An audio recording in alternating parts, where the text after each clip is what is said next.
يلا نكمل مع بعض الحكاية اللي ابتديناها سوا ونشوف في الجزء الثالث إيه اللي حصل في البطولات من 1970 ل 1990 وطرق اللعب الجديدة اللي ظهرت والنجوم اللي اتألقت. سنة 1970 كانت المكسيك على موعد مع بطولة كأس العالم التاسعة، والأول مرة في التاريخ المونديال يتلعب بره أوروبا وأمريكا الجنوبية، وأول مرة كمان في قارة أمريكا الشمالية. المكسيك شاركت بصفتها الدولة المنظمة، وإنجلترا دخلت باعتبارها بطلة النسخة اللي فاتت. أما باقي المنتخبات 75 فريق اتنافسوا على 14 بطاقة، وكان الجديد وقتها إن الفيفا إدى أفريقيا وآسيا مقعد مباشر بعد ما قطعتهم نسخة 1966، وده اللي سمح للمغرب إنها تبقى أول منتخب أفريقي عربي يظهر في المونديال بعد مصر سنة 1934.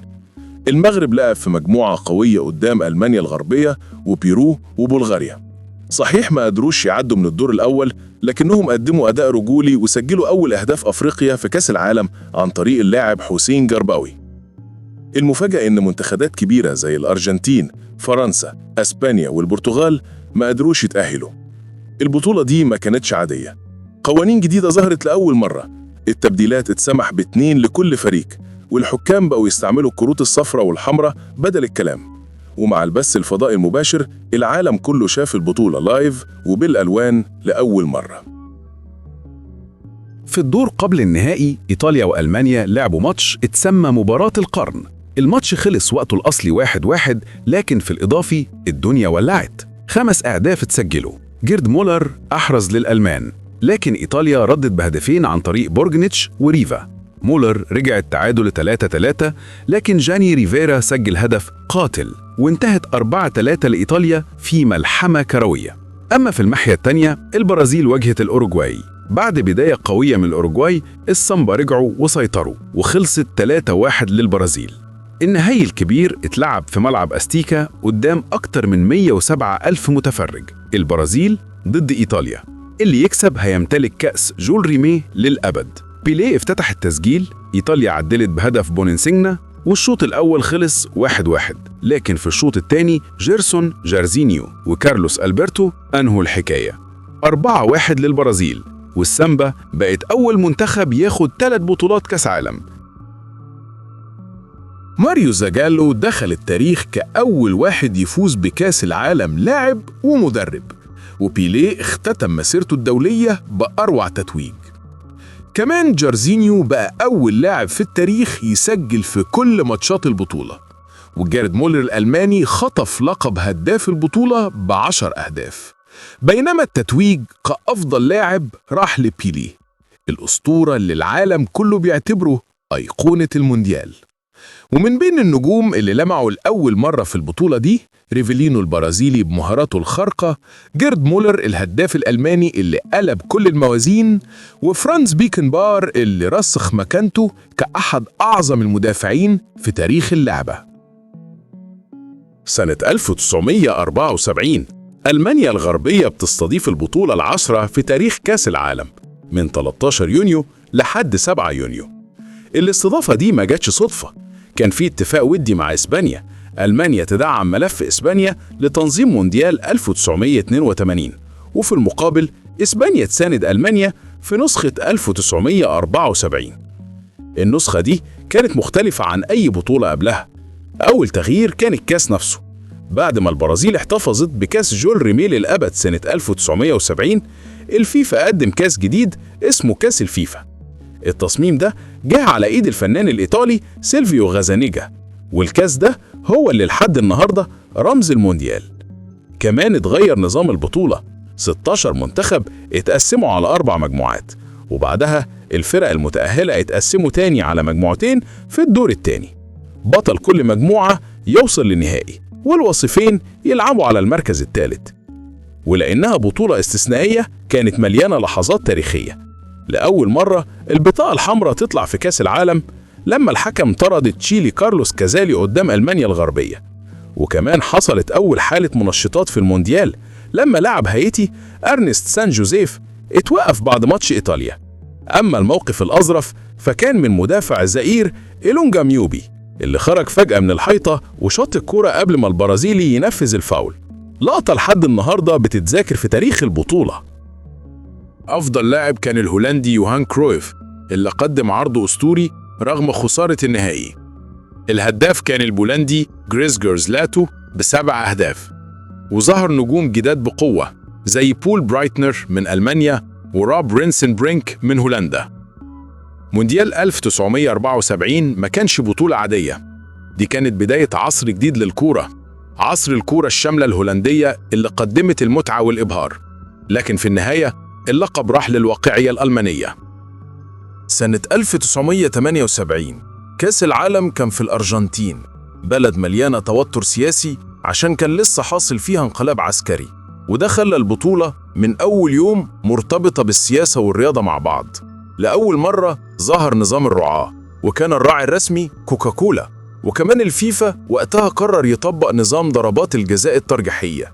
لكن الغريب إن محدش استخدمه طول البطولة، وبرغم كده مشاكل التحكيم ما خلصتش، وأشهرها جول زيكو ضد السويد اللي اتلغى بعد ما الحكم صفر قبل ما الكرة تدخل الشبكة. الجدل كمل لما هولندا جت من غير نجمها الكبير يوهان كرويف اللي رفض يسافر بعد محاولة اختطاف اتعرض لها ومعاها أسباب سياسية. والشكوك الأكبر جت من ماتش الأرجنتين ضد بيرو. الأرجنتين كانت محتاجة تكسب 6-0 عشان تتأهل للنهائي، وفعلا جابوا النتيجة. لحد دلوقتي ناس كتير بتقول في تلاعب حصل، ومن بعدها الفيفا قرر إن الماتشات الأخيرة تتلعب كلها في نفس التوقيت. في قبل النهائي الأرجنتين عدت البرازيل وهولندا كسبت إيطاليا. النهائي كان على ملعب مونيمنتال قدامه 71,000 متفرج. الماتش خلص وقته الأصلي 1-1، وفي الأشواط الإضافية ماريو كيمبس نجم الأرجنتين جاب جون تاني، ومعاه بيرتوني ختمها 3-1، والأرجنتين احتفلت بأول كاس عالم في تاريخها. كيمبس ما كانش بس هداف البطولة ب6 أهداف، لكنه كمان اتوج أفضل لاعب. أما عن تمثيل القارات فأفريقيا كانت موجودة بتونس، واللي عملت إنجاز تاريخي وكسبت المكسيك 3-1، أول فوز لمنتخب إفريقي في كاس العالم. ومن آسيا شاركت إيران لأول مرة، خرجت من الدور الأول، لكن قدرت تتعادل مع اسكتلندا وتسيب بصمة صغيرة. في الآخر بطولة 78 هتفضل متسجلة في التاريخ، مش بس عشان الأرجنتين خدت الكاس لأول مرة، لكن كمان عشان كمية الجدل اللي حصل حواليها. سنة 1982 كأس العالم كان في أسبانيا. البطولة دي كانت رقم 12 في التاريخ، ومن أهم البطولات اللي حصلت. لأول مرة اتعملت بمشاركة 24 فريق بدل 16، وده خلى المتعة أكبر والمفاجآت أكتر. أسبانيا خدت شرف التنظيم بعد ما ألمانيا انسحبت، ودي كانت أول بطولة يشارك فيها منتخب الكويت كأول فريق عربي من آسيا، وكمان أول ظهور للجزائر من أفريقيا، واللي عملت بطولة للتاريخ. الجزائر كسرت التوقعات وكسبت ألمانيا الغربية 2-1 بجونين لربح مأجر والأخضر بلومي، وفضلت قريبة قوي من الصعود بعد ما كسبت تشيلي 3-2، لكن اتظلمت بسبب ماتش ألمانيا والنمسا اللي اتفقوا يفضلوا النتيجة 1-0، وده اتعرف بعد كده بفضيحة خيخون. من بعدها الفيفا قرر إن ماتشات الجولة الأخيرة تتلعب كلها في نفس التوقيت. الكويت كمان كان ليها لحظة شهيرة، فرنسا جابت جون واللعيبة وقفوا عشان سمعوا صفارة من مدرجات. الشيخ فهد الأحمد نزل الملعب واعترض والحكم لغى الجون، لكن في الآخر فرنسا كسبت 4-1. البطولة دي مليانة لحظات تاريخية. أسرع هاتريك في تاريخ الكاس، المجل جابت 3 أجوان في 8 دقايق على السلفادور، والماتش خلص 10-1، أكتر ماتش أهداف في التاريخ. أجمل مواجهة كانت بين إيطاليا والبرازيل. باولو روسي اللي كان راجع من إيقاف بسبب فضيحة تلاعب فجر المفاجأة وجاب هاتريك تاريخي، وإيطاليا كسبت 3-2. الماتش ده اتسمى مأساة سارية. وفي قبل النهائي ألمانيا لعبت مع فرنسا في ماتش أسطوري خلص 3-3، واتحسم لأول مرة في تاريخ الكاس بضربات جزاء، والألمان كسبوا 5-4. وإيطاليا كسبت بولندا 2-0 بجونين كمان من روسي. النهائي كان على ملعب سانتياغو برنابيو قدام 90,000 متفرج، إيطاليا وألمانيا. الشوط الأول خلص 0-0، لكن في الشوط الثاني الطليان صحيوا. روسي ماركو تارديلي وأليساندرو ألتوبيلي جابوا 3 أجوان. ألمانيا قلصت النتيجة بجون برايتنر، لكن الكاس راح لإيطاليا للمرة الثالثة في تاريخها بعد غياب نص قرن. البطولة شهدت إنجاز تاريخي كمان. الحارس العملاق دينو زوف بقى أكبر لاعب يرفع كأس العالم وهو عنده 40 سنة. الهداف باولو روسي. أفضل لاعب الإيطالي باولو روسي برضه بعد ما رجع نفسه من السقوط لقمة المجد.